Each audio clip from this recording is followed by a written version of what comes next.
Welcome, everybody. My name is Richard Stupp. I'm here with Libby Eiholzer, and actually Julie Berry is here with us as well.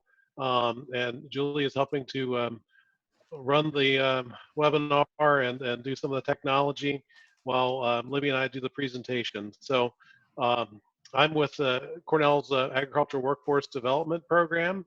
Libby's with the Northwest New York Dairy Team of Cornell Cooperative Extension. And this is a webinar focused on becoming an effective on-the-job trainer. It is part of our overall onboarding project, and I know that some of you on the uh, on the call have participated in the onboarding project.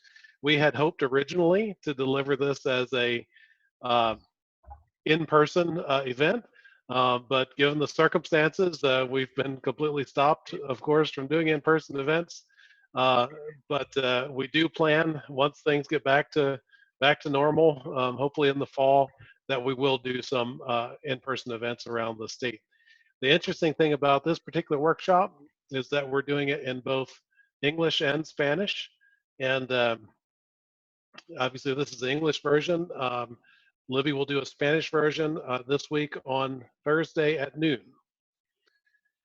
So, and now I no longer see the presentation. I just see images of speakers.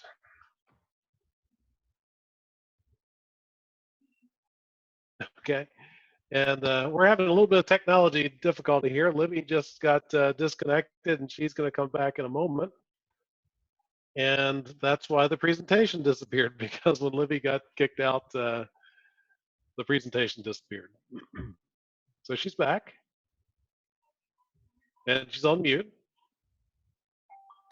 Oh, goodness gracious. Yes, I am back. I thought you just stopped talking, Rich, and then the screen went away. So. And we are going to try out a few more things. Yes, we're living in a Zoom world now, and we're trying out the technology a couple of different ways here tonight. We're all learning. I expect everyone on the call has probably been in a Zoom meeting already, but we're learning the technology more, and thank goodness we have it at this point. Okay, so let's get started. Becoming an effective on-the-job trainer. Next slide, please. Oh, hang on one second. Julie, are you still seeing waiting room? I'm getting a couple of people in the waiting room. And did you cover ground rules at all, Rich, as far as using Zoom? I was just gonna. I did not. Go ahead, Libby. Oh, I was just gonna say, feel free to use your enable your video if you want to. You don't have to. And feel free to, if you have a question, either use the chat box, or if it's at a good point, you can unmute yourselves. There will be a couple times that we'll ask. We're gonna do some polls. We're gonna do breakout rooms at one point, and we're going to ask for people to contribute, which we can either use chat or have people unmute themselves. So we'll just, like Rich said, we're trying out some new things to make this more interactive. So bear with us as we go along, right? All right. Go ahead, Rich. Okay. So let's begin here. So learning objectives. We're going to be talking about this as one of the things, or learning goals, we call it a little bit later. But our learning objectives for right now for this event are to learn how to be planned for organized and effective training, to train in a way that works for most people, especially when they have different learning styles, and measure and follow up to be sure that learning has happened. So, and you'll hear me talk about learning goals a little bit later. If we can all get on the same page that these are important, then we've done a lot right at the beginning. So I'm gonna just ask you to think about those again. One, organize and upfront in advance for training in a way that works for many people, and then measuring to follow up to be sure that learning happens. You guys, let me get a little reaction out there. Those important objectives for your training or for your clients' training? If so, give me a thumbs up in the chat or something like that.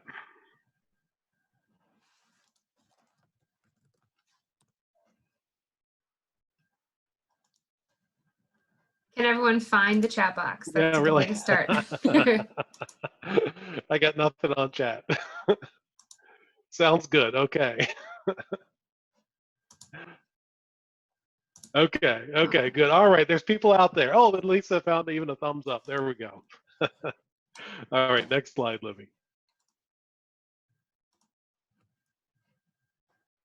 Okay. Before we begin, a little bit later, and really, when we had put this together to be an in-person event, we really wanted to have it be very interactive with lots of practice. So we still want to incorporate some of that. So the link that you find there, and I think that, Julie, I think you'll need to put that back into the chat box again. Will let you download a PDF of a document that has a couple of forms and things in it. So you can grab that out of the chat box when we get it back in there, and go to that link and grab that document. Or if that doesn't work, just a pen and paper or something to write in, that'll do the job. You don't need to go and get the document, but if you've got a good computer set up and you feel comfortable, go ahead and grab that link and go get the document so that you have it. Otherwise, just have something to write on. That's all you really need. Next slide.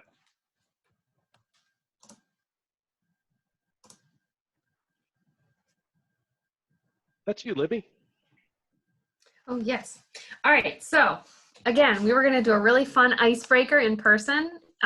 Instead, Rich is going to launch a poll question.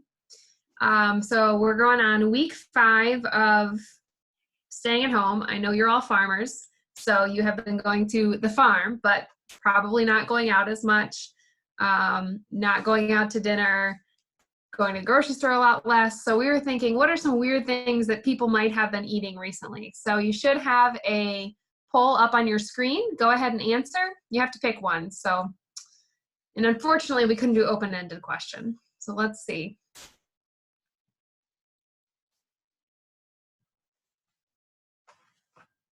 Oh, cool. I'm not the only one that's been eating sardines. All right, we've got 80% have voted. We were fairly specific, but.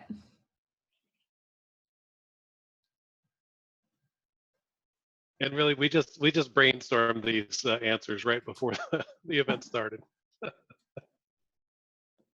Well, if there's something crazy that you want to share, go ahead and put it in the chat box. Something, a new meal idea for the rest of us. Cool. Can you end the poll, Rich? Okay, yeah. Or I think I can, right? And I just shared results. So hopefully you can see that. Yes. Very cool. All right. And the winner is? The winner is breakfast for dinner at 59% or 17 people. That's pretty good. That was a good one, Julie. All right. Yes, okay. All right, then the next question we wanted to ask, we had no idea how many people would be coming on, but we've got a great crowd. We've got, it looks like 30 some people signed on tonight. If you want to, if you're comfortable sharing, if you want to type into the chat box where you work and what you do, if you're a farm manager, if you're a herdsman, parlor manager, whatever, go ahead and type that in the chat box to everyone or to us, and then we will, just to get an idea. We're assuming we probably have mostly dairy farms, but we might have some others. Here we got Plainview, Texas there. Awesome.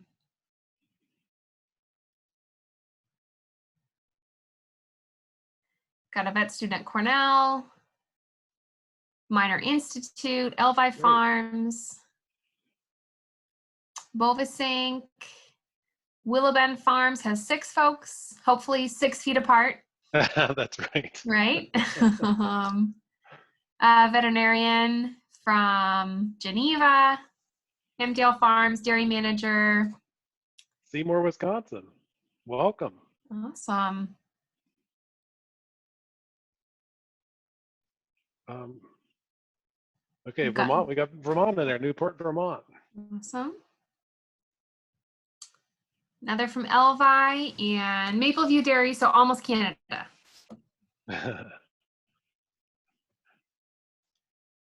Awesome. Cuga Marketing, Cuga County. Awesome. And as far as job titles, we've got parlor manager, calf manager, crop crew, dairy manager. So a really big mix. That's great.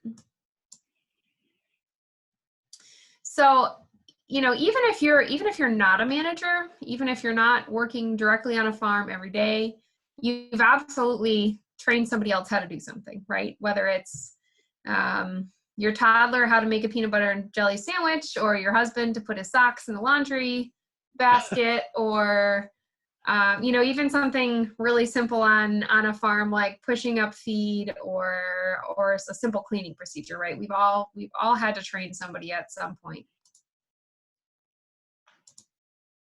And you know, we're here tonight because training is so important. It's something that, you know, the kind of the reason that we thought of delving into this topic through the onboarding project was because it's so important, and it's something that I think in agriculture a lot of times we're guilty of not spending enough time on the topic, because a lot of us grew up on farms. We've, you know, some of the stuff that we're doing just seems so intuitive, like, of course, you know, that's just how you do it. And we don't think about as much, we don't make plans of how to train people. So for training employees on a farm, we're looking at a couple different aspects of this. We're looking at giving them knowledge so they know what to do and they know how to do it. So, you know, being someone that's at least a critical enough thinker to know how to do something and what they should be doing. We're teaching them skills, right? So the physical ability to work quickly and accurately, to drive a skid steer, to milk a cow, to do any of the number of tasks that we've got on the dairy farm. But we're also teaching attitudes, right? We're teaching understanding of why things are important so they'll want to do it right. One of the things that I see in my job, I speak Spanish, I do a lot of bilingual training on dairies, and a really fun part of that is being able to go to a farm where the employees know how to do things, but maybe there's a little bit of drift. They're not always doing what they should be doing. And just spending 5 or 10 minutes talking through, you know, how a cow can get mastitis and how an employee can directly take steps to prevent that from happening. They really get it. They understand, okay, it's not, my boss isn't just telling me to milk cows this way because he feels like it. There's actually a lot of thought process and science that goes into it. And then when people understand that, they really generally want to do it the right way. Libby, can I add something? Yeah, there? please.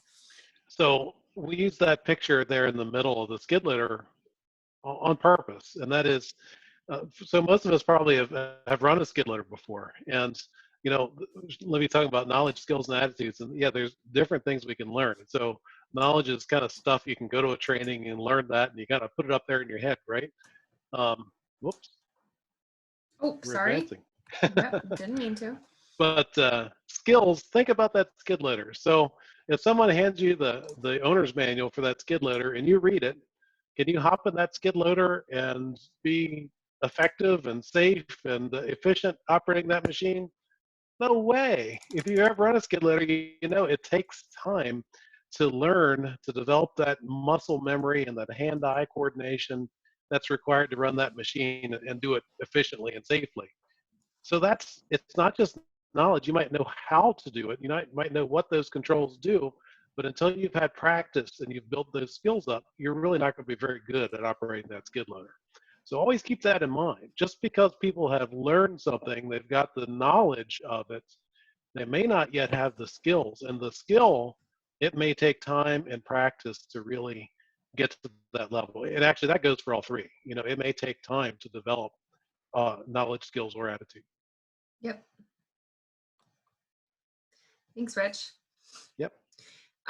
So when we have broached this topic of training in the past year with dairy farmers, nobody really needs to have their arm twisted to agree that good training is important. You know, we know that if you get people on the right track from the beginning, it'll save you time, avoids problems, avoids mistakes.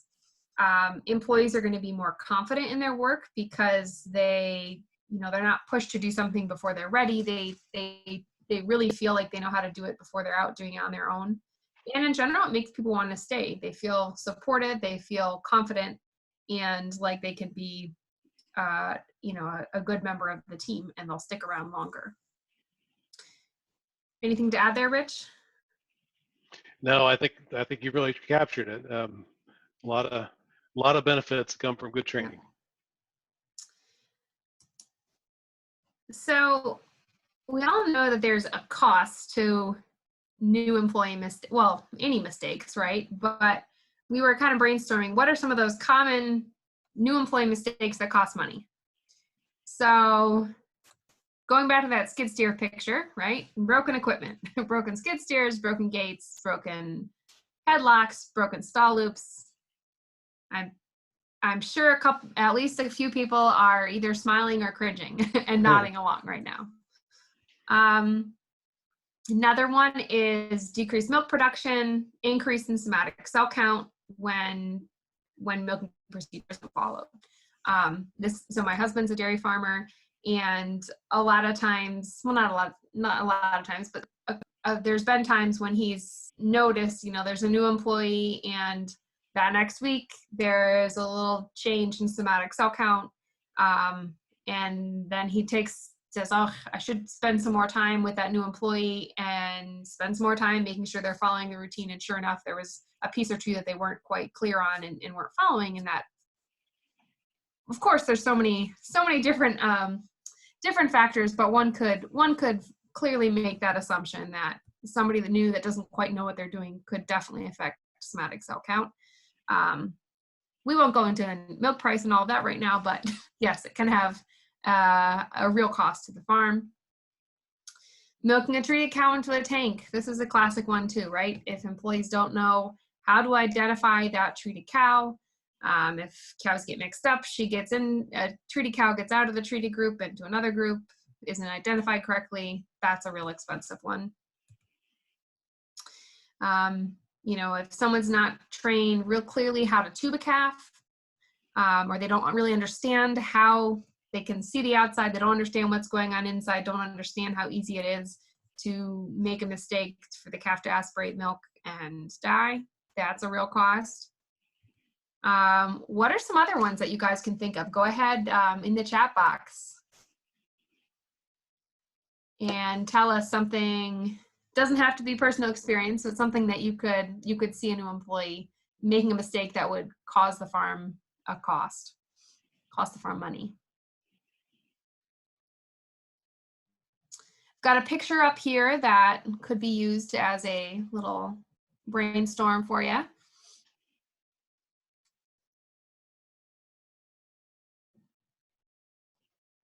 Anybody? All right. Anna from NICAM says mixing barn chemicals. Yes, that can be costly and super dangerous.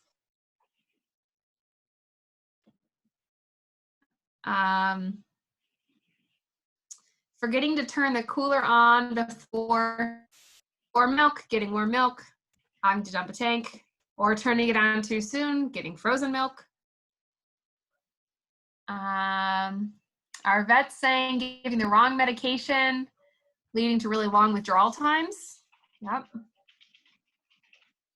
Improper dry off routine, leading to increase in mastitis, for sure.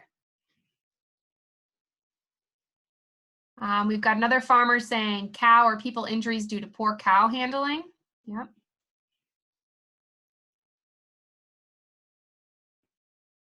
Yeah, moving a treated cow out of the hospital group before she's ready to go back in the tank, leading to a tank you gotta dump. We have no shortage of ideas. They're good or bad. Rich says not hooking the tank up, dumping milk. Yep. Employee injuries for sure.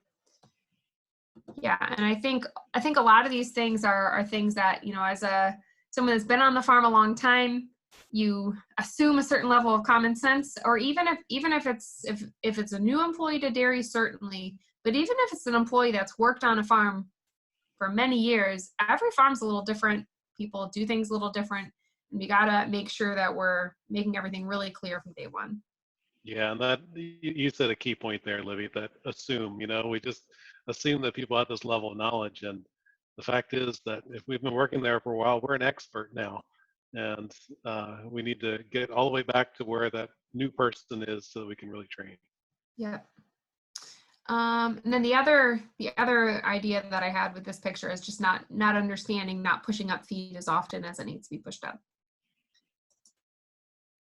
Great. So like Rich just said, trainers are experts, right? If you've been on the farm a while, if you are in charge of other people, someone's asking you to train a new employee, it's because you know exactly what to do, you know how to do it, you can do it really fast. We got to remember that learners are like new little kids that are just learning to walk, right? They don't run right away. They fall down a lot. They stumble, they get back up. So we need to, think about that when we're training someone new on the farm. We got to slow down to that new employee's pace, explain everything, be super clear. We don't need to talk down to them, but just make sure that we're giving them lots of opportunity to ask questions and practice things.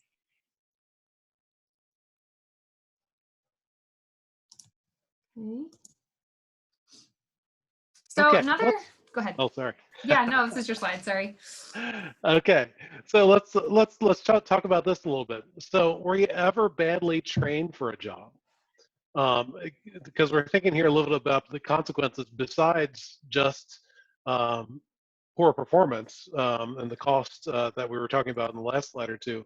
But if you were ever badly trained for a job, how did it make you feel about your work? And then how did you feel about yourself? And I'd actually add one more. How did it make you feel about your employer? So let's use the chat box. If anybody's got a couple of ideas there, how did it make you feel about your work? And you can answer any of those that you want to. How did it make you feel about yourself? Or how did it make you feel about your employer?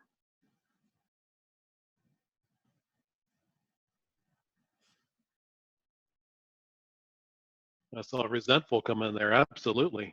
I assume that's toward the employer, really.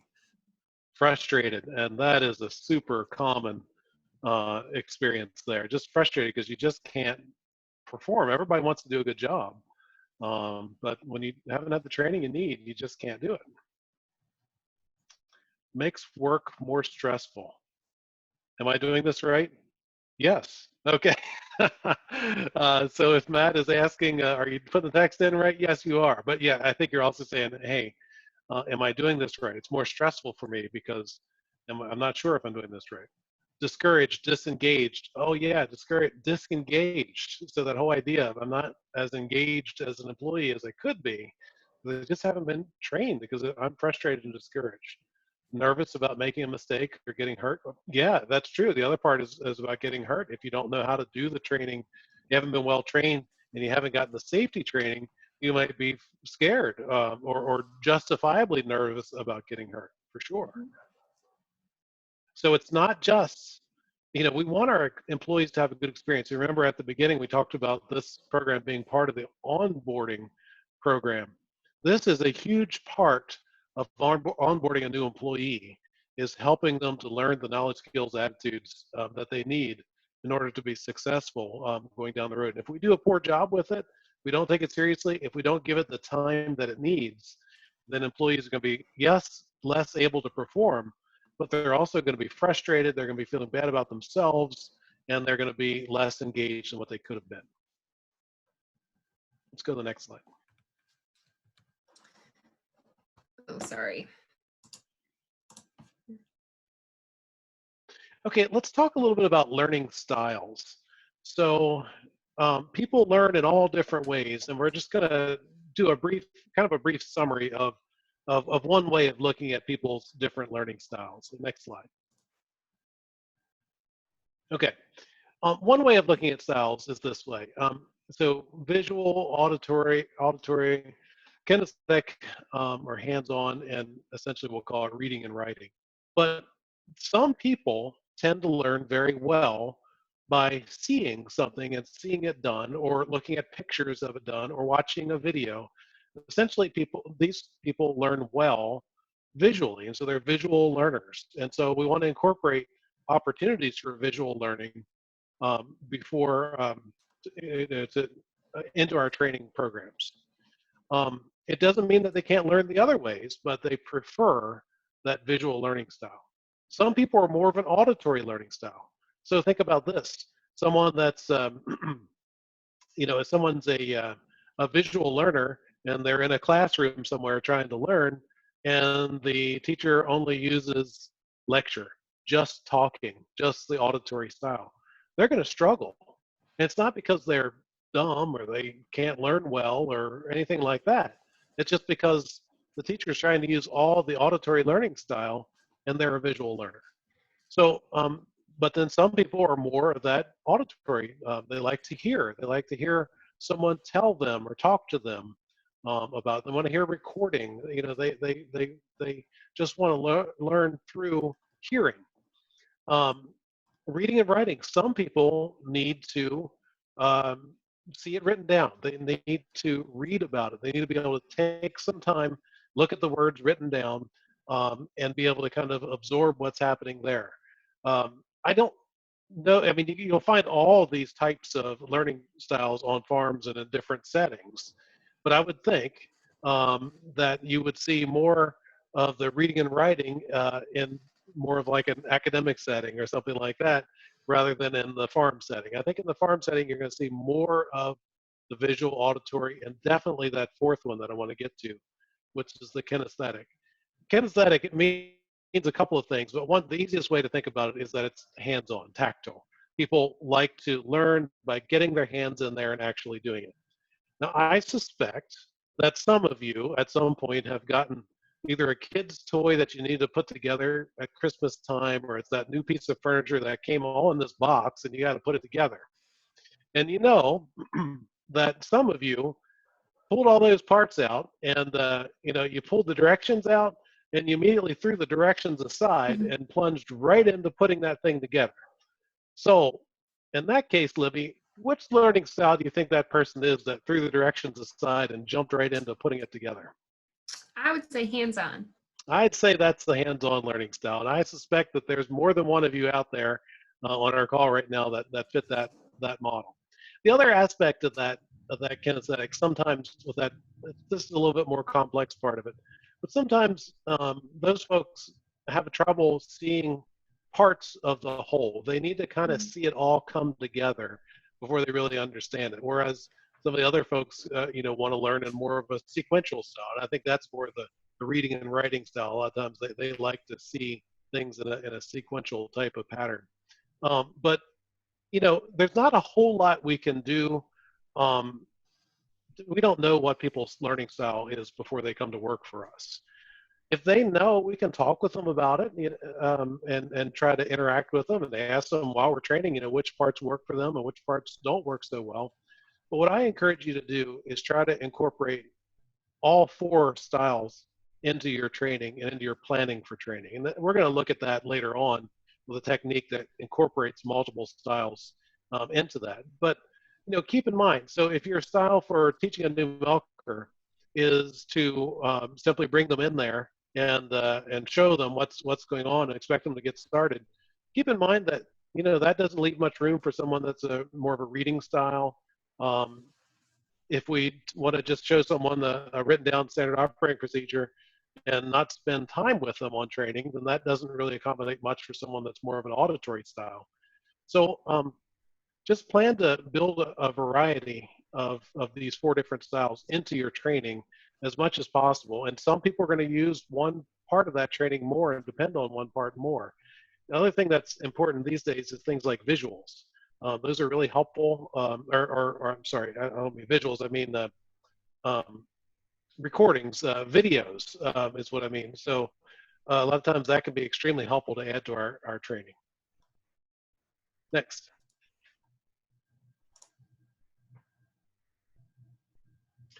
We're going to give this a try in our breakout rooms. So if we can manage to break out, who wants to explain this? Libby, do you want to explain how the breakout room works? Sure. So Julie is our master behind the scenes helper today. And she has basically it organized so she's going to click a button and it's going to separate everybody into, it's going to seem like your own private meeting with like 4 people, 3 or 4 people, I think. You basically, we want you to talk about these questions here, which Rich will explain a little bit more. But I would encourage you, go ahead and if you want, turn your video on so you can see each other and feel like you're actually in a room meeting and talking to a couple of people. Just introduce yourselves and then talk about these questions. We'll give you about 5 minutes to do that, and then Julie will wave her magic wand, and we will all come back to the same group. If you're not familiar, there's a little microphone button. When you click that, you will be able to unmute yourself and speak. When you click the little old-fashioned video camera, you should be able to use your camera. And so I want to encourage you, you're going to be in rooms you won't necessarily know each other, but that's okay. Hey, we're just having a little bit of fun with the technology. So just relax. Everybody's in the same boat together, and just talk about some of these things. What style are you? How do you like to learn? Do you know someone who learns differently from you? And report back anything that you found, especially if it's funny. We'd like to hear those. All right, Julie. All Do right, your I'll magic. send you away. You'll be in the room for 5 minutes. You'll get a 1-minute warning before you're all brought back into the main room.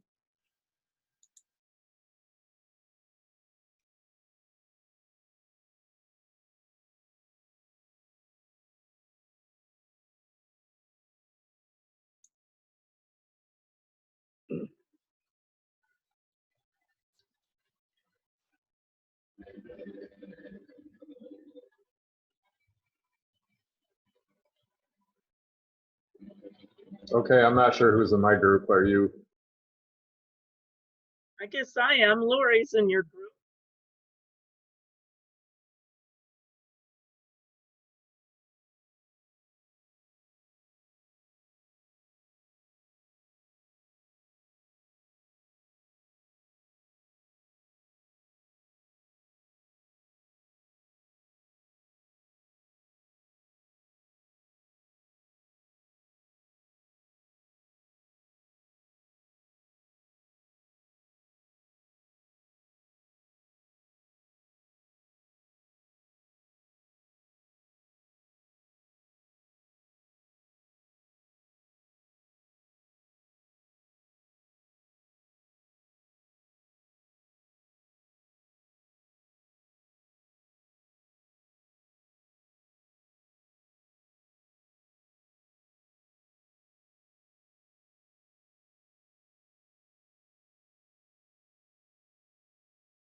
Okay, I see folks are coming back in to the main meeting room.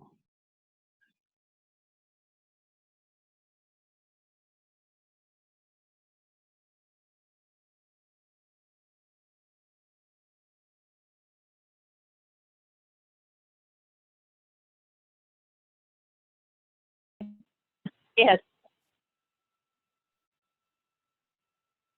All right, now it looks like everyone at once is coming back. Cool. That was more or less seamless, I think. You guys Yeah. can give us feedback now or later. It looked like, looking through the breakout rooms, it looked like there might have been a few people that were by themselves. I Oh. think it has to do with whether or not people are called in or in the, like on a computer or like in the Zoom app. So apologies to anyone that was by themselves, including Nestor. Sorry about that. But it wasn't too long, if nothing else. Yeah, it went. I was in a group. I think there were 5 of us all together, and it went well. So I was pretty happy with that. So Yeah. thanks for playing along, everyone. We appreciate that. Yes, the comment in my group was good to learn this stuff because we don't know how long we'll be doing it. That's true. So Okay. I guess if you want to share a little feedback, people can feel free to, type your most interesting comment in the chat box. Perhaps. Oops.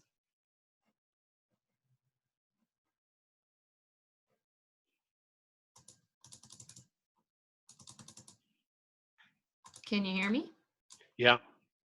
I don't see my And chat let's, box. while folks are doing that, let's go ahead and go to the next slide then. Okay. This. All right. So let's talk about learning goals then. So again, as I tried to start out with the learning objectives or goals, I use those interchangeably for this meeting. If we can just get on the same page between the learner and the person who's teaching, the trainer, and explain exactly what the learner will learn. What will he or she be doing after they walk out of this training? So in other words, how will they be different? What will they be able to do after they leave the training that they couldn't do or didn't know before? If we can get onto the same page and get us working toward accomplishing those goals together, then we've gone a long way toward accomplishing being effective in our training. Next slide. So let's throw out a couple of examples. So after this training, you will know how you can prevent mastitis in cows. So, if that's the goal, then we can think about, okay, well, there's a couple of knowledge areas and there's a couple of skill areas, and there's some things that are kind of conceptual knowledge about mastitis that would be important. There's also some procedures on our farm that's really important to address that one. So that gets us starting to think about what the person needs to learn. This training will teach you how to prune a grapevine correctly. Well, this is all dairy, so we'll skip that, but we could probably do that for all of you guys. After this training, you will be able to safely operate the skid steer. Okay, you may not be great at it. You may not be the most efficient operator, but at least you can get that thing started up and run it safely. So that's what we're trying to accomplish with this training from that learning goal. Next slide. Okay, so let's do a little exercise here. Pick a training that you do currently or plan to do, and then write a learning objective for your training. So again, those of you at the beginning, if you were here at the beginning, you saw we put a link up there, and there's a document that you can download from the website. And you can use that right now. There's a form in there to begin writing your learning objectives. If not, just use a piece of paper or your cell phone or whatever to write a learning objective. So we're just going to take 1 minute to do that.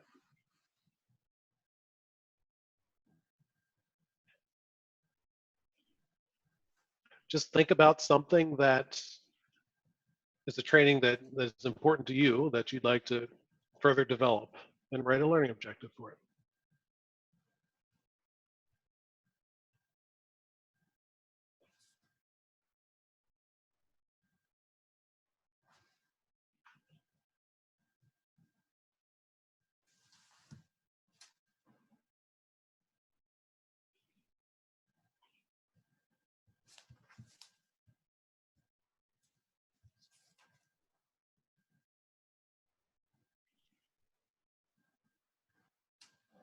Okay, doesn't have to be fancy language or anything like that.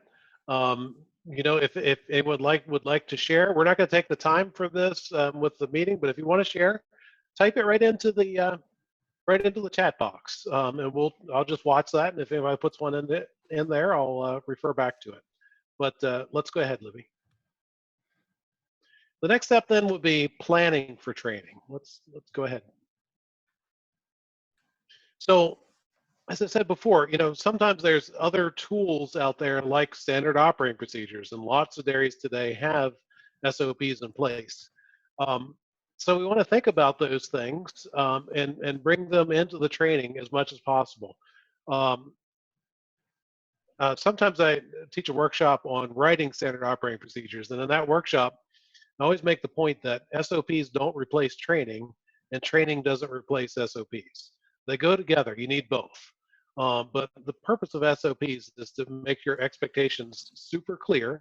Um, you want to, you know, encourage a lot of consistency so that we're all the people that are doing this. If 6 different people are doing this job, we want them to all be doing it the same way. You know, it makes training easier and better because now I've got something to follow along with. I'm training to the expectation, which is the standard operating procedure.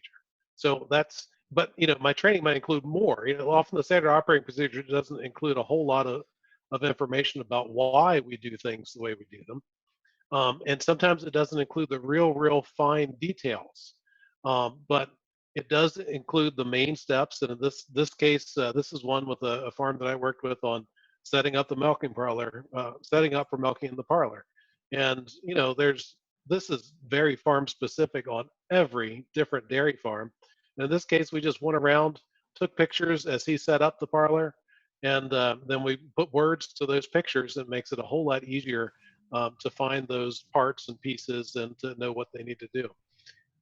Increasingly, SOPs are also required by milk buyers and for things like the farm program. Next slide, Libby.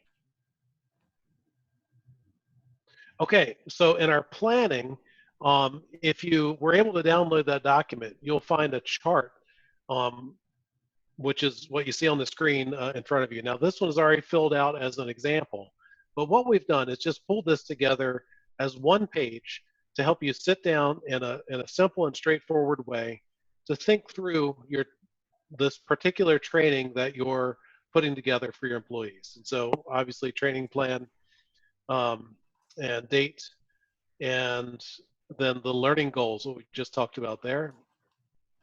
Good. You could add the learning goals that you might have for your situation. And then looking at the table, we've got the left-hand side is, okay, what are the knowledge, skills, and attitudes? What do they need to learn? And so we talked about those at the beginning, but in this example, you know, follow SOP exactly. Well, that's both a knowledge and in a lot of ways an attitude. Pre-dip, strip, post-dip. So, you know, you can do this in different ways. In this case, you know, we've kind of set out some of the SOP steps. And then for that first column, and then the second column, we've got why. Define why each knowledge, skill, or attitude is important so you can explain it to the learner. And in that middle column, we just put a few notes in there about why that is important. And that's for you later when you're training to be able to explain that why it's important. And then in the left-hand or the right-hand column, how to teach and learn it. So this is us thinking in advance about some things we might do. Are we going to are we just going to show someone a video about how to do it? Are we going to actually explain and demonstrate and practice it with actual cows? So just how are we going to think through those things? And then the last step here at the bottom is evaluation. We'll get to that in a little bit, but just basically asking a few questions that are important about someone, whether they learn the material or not. So that's just a one-page way to organize your thinking about training. Next.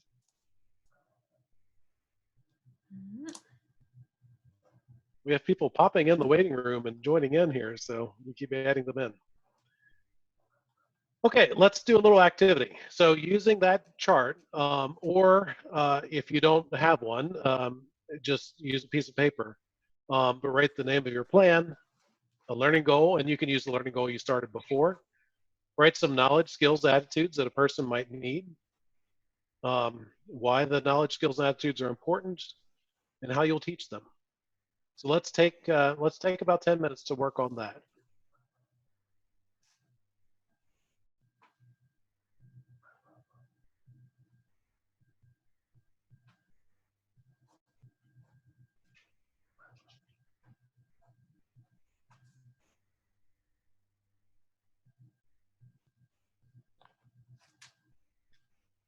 Rich, you want me to go back to the last slide so people can see that example? Yeah, I think so.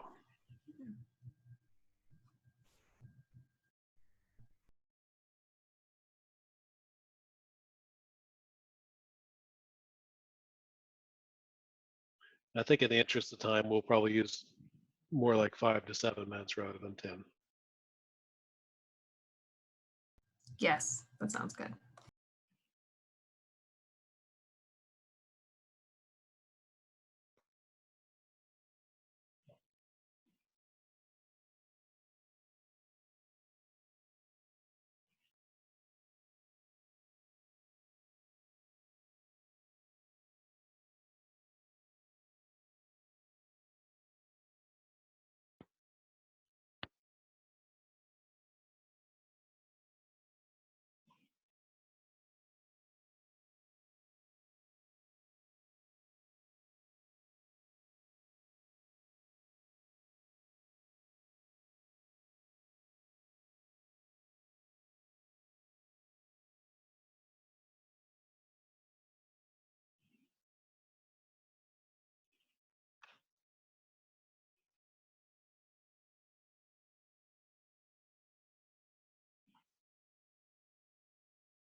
Okay, let's take one more minute and then we'll bring everybody back together.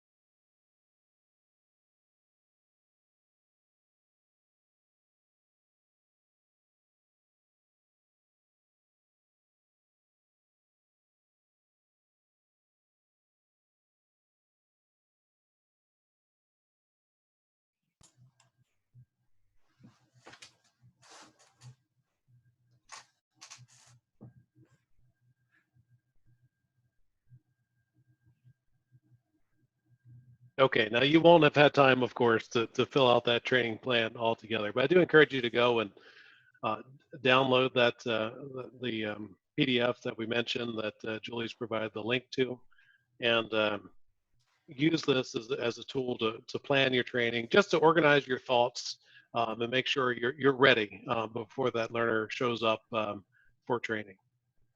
Let's go to the next one, Libby. Yeah, and I think just a good point is, we just took 5 minutes and I just wrote out a basic training plan. It doesn't need to be super in depth and take a lot of time, right? And it's, just taking 5 minutes to think about it beforehand is going to probably lead to a better outcome. So the next section here is about actual training methods.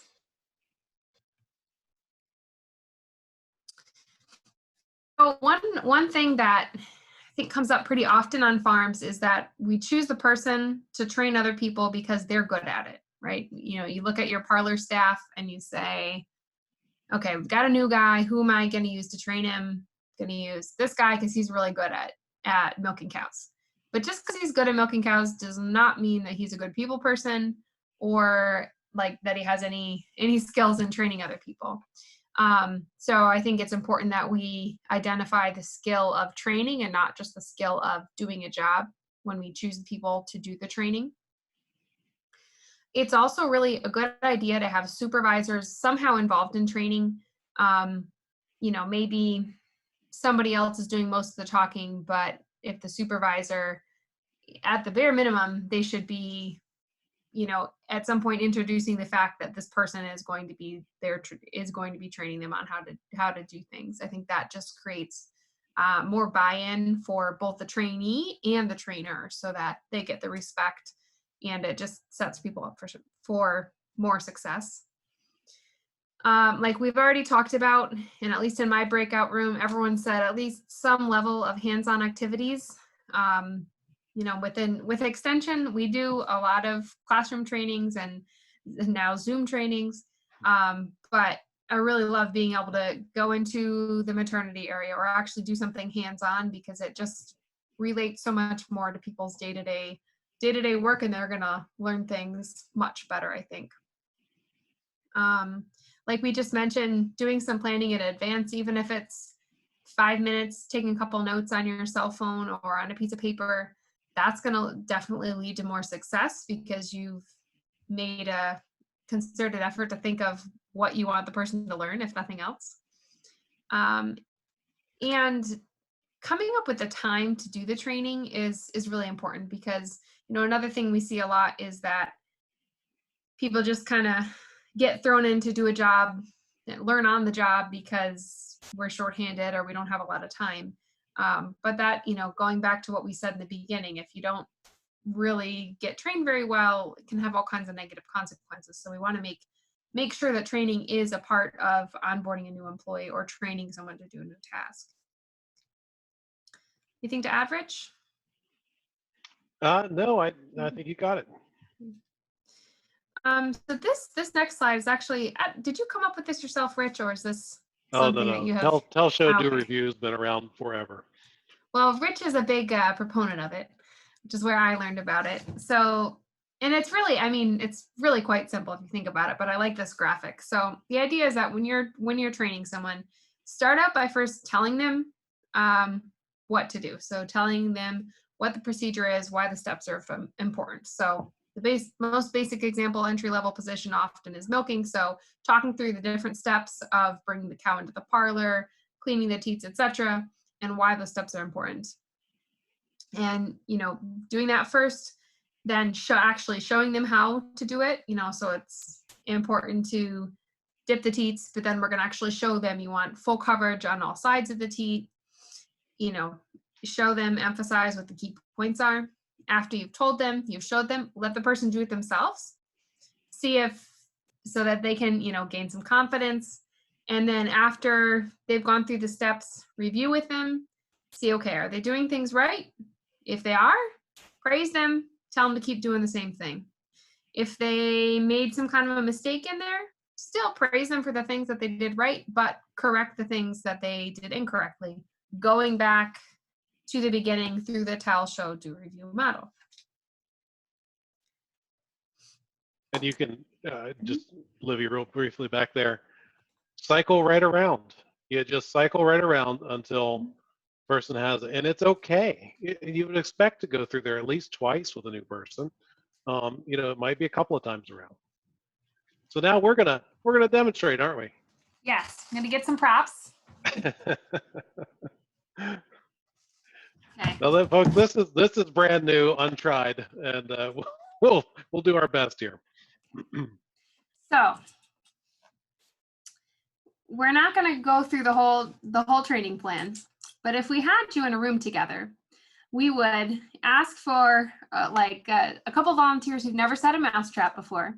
This does happen sometimes in farm settings. I'm going to pretend I don't know how to set a mousetrap. I've got a brand new fresh one here. And Rich is going to tell me how to set the mousetrap. Can you guys see okay? And let's see how well I do with Rich's instructions. Yeah, we can see it there. Okay. Okay, so Libby, grab the end of the mouse trap that doesn't have the kill bar on it. Oh wait, your mouse trap is slightly different than mine. Well, that can really happen. Okay, so you want to grab the end with the. No, sorry, this is confusing. I want you to grab the end on the kill bar, which is the part that goes up and down that can fly back and forth. Yes. This part? Okay. No, not that part. This The one part. in your left hand. That's it. The part that kills the mouse. Okay. Yeah, that's right. Now swing hold that it, all Lex. the way back.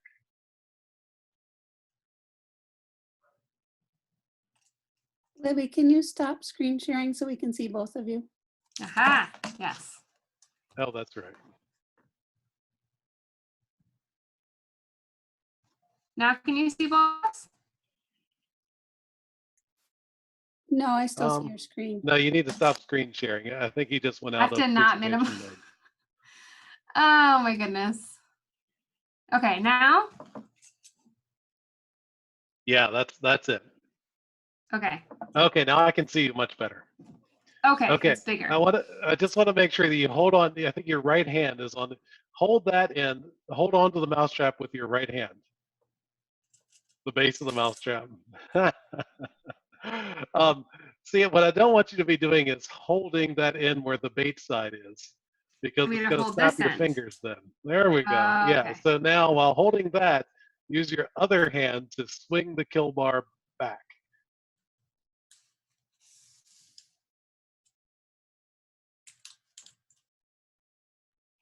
And now, use the, what's it called? The set bar. Let's call it the set bar, thingy-ma-bobby? which is, yeah, that's hanging loose. This You far. need to swing that up and connect it to your bait holder. Okay. And then grab the mousetrap with your right hand. Okay, let go of it with your left hand carefully. Oh, no. Didn't work. All right. Your That's- teaching method was bad, Rich. It was bad. It was bad. I wasn't as prepared as I should have been. Let's try something different. How about Okay. if I have a look here at a mousetrap? I need to do something a little different here so I can see what I'm doing. Oh, yeah, I can sort of see what I'm doing. Can you guys see the mousetrap? I can see it. I see some nods. Okay. I am going to demonstrate that I'm going to hold from this end, which is away from the kill bar. I'm going to hold it there, and I'm going to swing the kill bar back to this hand, and I will grab it that way. Oh, okay. And then I will hold the set bar, or swing up the set bar with this hand, Mm-hmm. connect it to the bait holder. Okay, so that's what I didn't get. You just said to put it there, but I didn't understand what you meant by Okay. connecting it. And then slowly and carefully switch hands so that I'm just holding this. And now, where would I put a mousetrap?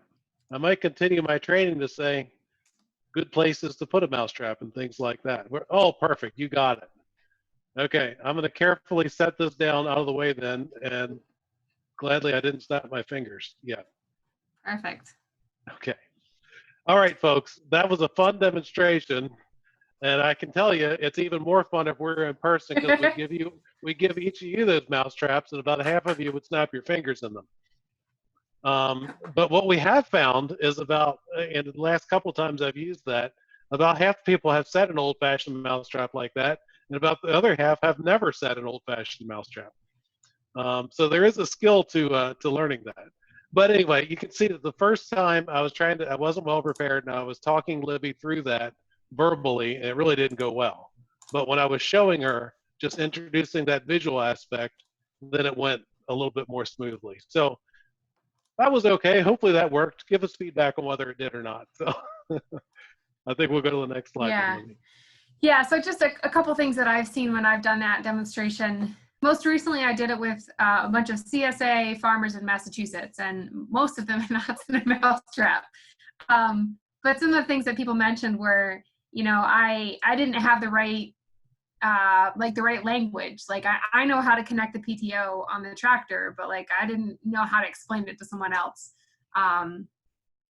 Or, you know, you just like didn't think of some of like the very simple things. Like one of the things that Rich didn't tell me was to put the mousetrap on a table. And it's so much easier when it's on a flat surface rather than holding it in the air. So just like little things you don't think about, things that you assume, right? When you're just telling someone how to do it. Okay, so the next section here, or the next slide, is on evaluating the training. So it's not quite enough to just tell someone, show them, see that they can do it, review it with them, and just leave them be in the parlor or doing whatever they're doing. We want to make sure that we ask a couple questions to gauge how well they've learned. Very simple questions.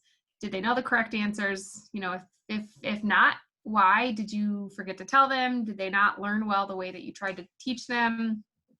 Did they just need more time? Yep. So, And the other possibility on the evaluation, you ask I think some questions, especially right at the end, are really important. But just as important, and we need to change the slide a little bit, is come back the next day or the next week and observe and ask some questions. But continue to be engaged with the learner in that way, because that says a lot to the learner, and it does help us. It's not always about whether the learner was a good learner. It's also about whether we were a good trainer. Yep. So the next thing, I'm sure you're all excited to talk about paperwork, but we need to keep a written record of training, right?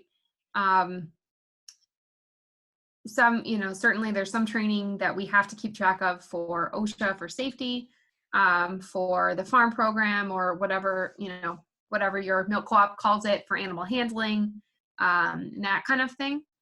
But you don't really need to use a fancy form. Any kind of training you do, it can be a piece of paper, who was trained, what the topic was, really basic. So if you have some kind of a system in place that you remember to do it, and then also remember where you left it, a system where you put together all these training records so that you have them easily accessible. Over to you, Rich. Yep, and we'll wrap it up here. So training is we talked about standard operating procedures a little bit. We've talked here about training and hopefully provided a little bit of practice and a good outline for you. But I like to think of what I call the performance triad. Really, this is the three absolutely core essential pieces of good performance from your employees. And the bottom of that triad is expectations. So what do we expect from the employee? If we can communicate that clearly, then we're much more likely to get the results that we want. So things like standard operating procedures, job descriptions, those are tools for communicating our expectations of the employee. The left-hand side is training, and that's absolutely critical. We need to have that in order to get the knowledge, skills, and attitudes that people need. And then the other side is feedback, and that's performance feedback. And we talked about a little bit of that with regard to evaluation and coming back, after the training and giving some feedback on how they're performing. But these three things, setting expectations, providing training, and providing feedback about performance, are the real core of good employee performance.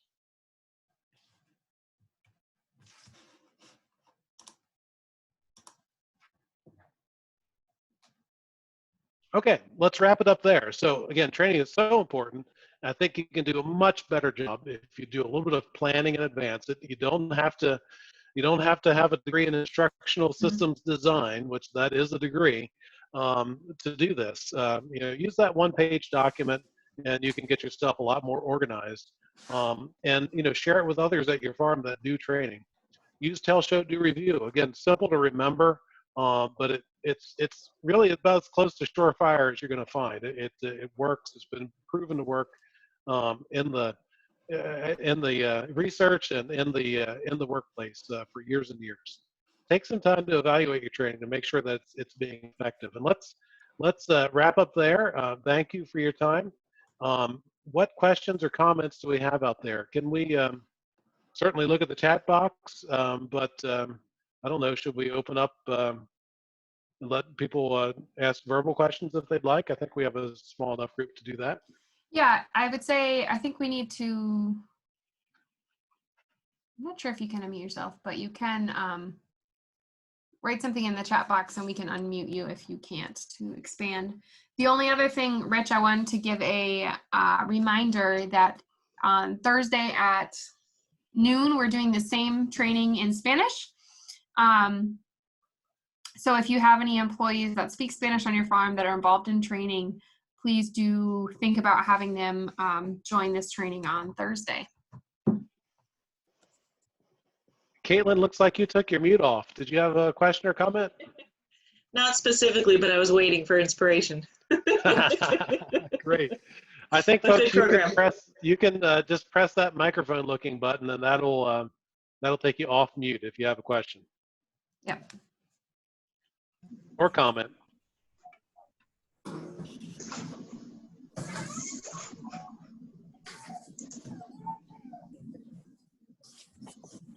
No, that's a lot of people off mute that aren't talking. That's I had a great. question, Libby. Yeah, go ahead, Jake. So right now, like I'm training some employees who speak Spanish, and my Spanish is fairly limited. Like I'm learning, but it's fairly limited right now. Mhm. What's the best way for me to explain something, like protocols, like treatment protocols, in limited Spanish, where their English is also limited? Yeah. It's kind of difficult. Yeah, so I would say that definitely relying on demonstrating, right, so that people can see the right steps is big. But I'm a big proponent of whenever I help farms do SOPs, I make sure that everything is in English and Spanish and has pictures, so that if you can't do everything from an SOP, but if you have an SOP for a treatment protocol and you write it in English and then, you get some help to translate it. Google Translate is getting better. Still good to have somebody that's bilingual look over it because it has trouble with farm words. But if you can have both the English and the Spanish, then you can, point to the section that you're talking about in English, point to the Spanish words, point to the pictures. I think that's one way that is definitely helpful. And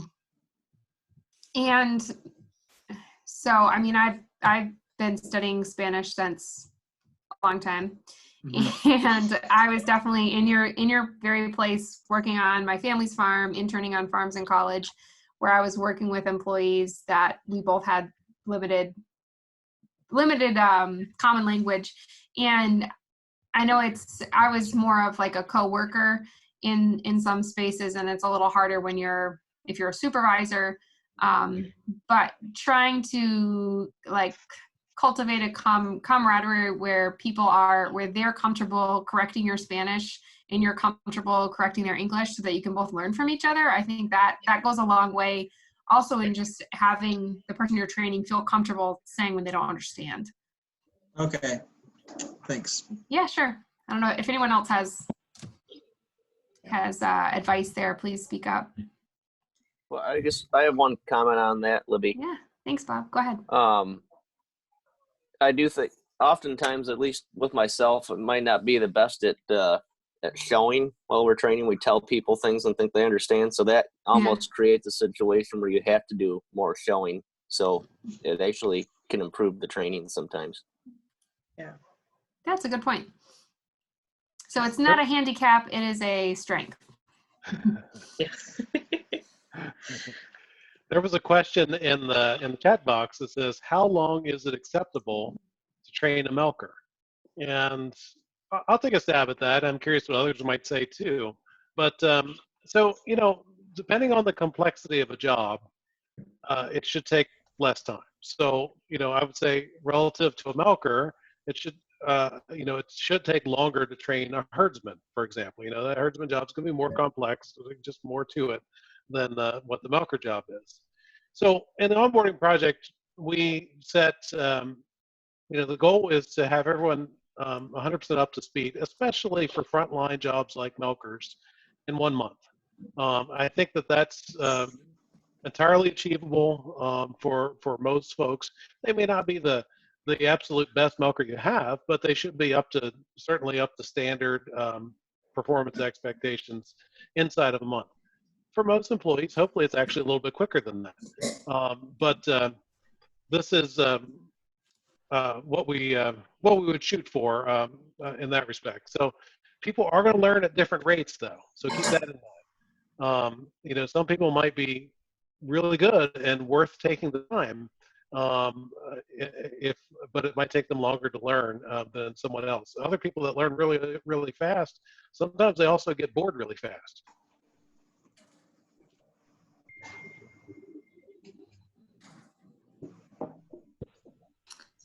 We've got a comment in the chat box.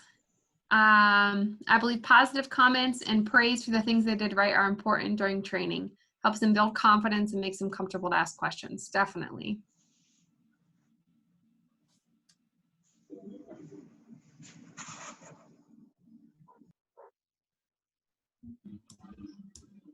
Any other comments or questions?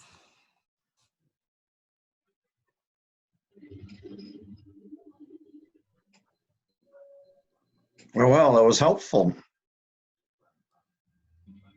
All right, thank you. Well, I think we're at an end. Really appreciate you all coming out. Please also remember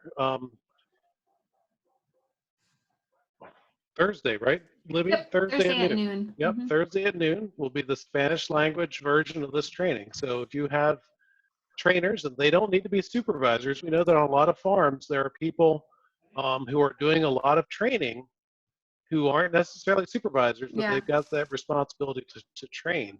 If you have Spanish speakers that fit that profile, or they in fact are supervisors or managers, please encourage them to join us on Thursday. Yep. Very good. Thanks so much, everybody. And feel free to reach out to either Rich, Julie, or I if you have any comments or suggestions, or more things that you're looking for information on. All right, thanks everyone. Have a good night. Bye. Have a good one.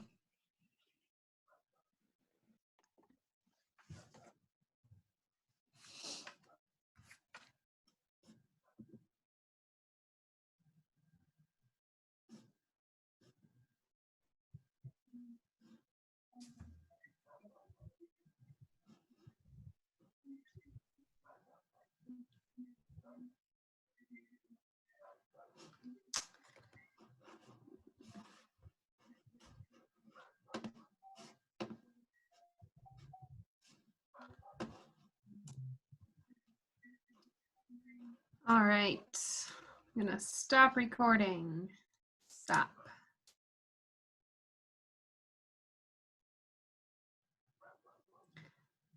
Cool. I think that went pretty well. I think it did too. Yeah.